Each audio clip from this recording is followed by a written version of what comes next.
My name is Paul Widdop and I'm responsible for the global platform engineering team. The routing stack is the part that determines how traffic makes its way across a network from a source to a destination.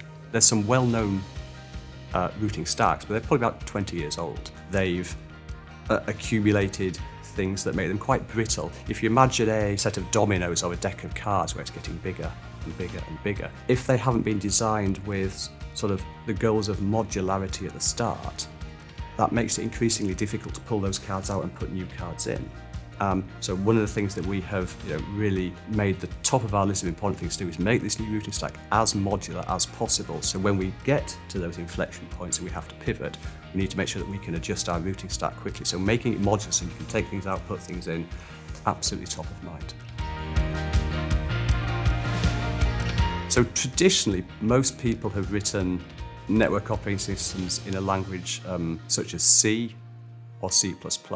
However, you have to bear in mind they're from the 1970s. It gives you enough tools, enough guns to shoot yourself in the foot if you want to.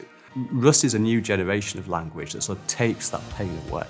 A lot of the errors that you would normally hit with something like C generally tend to get found at runtime. With Rust, it finds them at compile time. So you find them close to the developer on the developer's machine, so they never make it to the customer's network. It's just a much, much better world for everybody.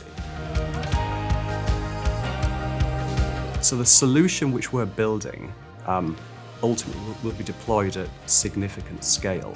Lots of customers, lots of customer devices, and lots of different ways that those custom devices have to send traffic across the network. That's quite a challenging problem. We've gone from these very low CPU count, very low core count devices to where we are today, which they're much higher. They haven't really kept up with that general computing trend of increased CPUs, increased cores. So that's one of the big changes that we're making, which is how can we reimagine this routing stack?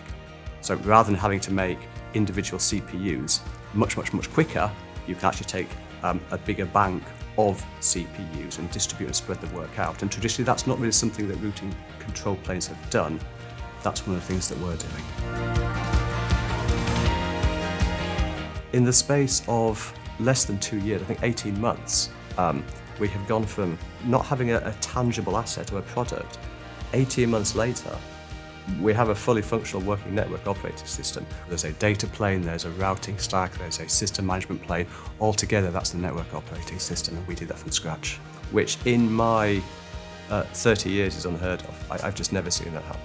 It's probably the best team I've ever been part of. You love building it, it becomes it's part of your family, it's your baby, and you want that baby to be seen, to be used, to be taken into other families and other customers and people. So that's starting to happen now, and that's great. I love it. That's the best part of it.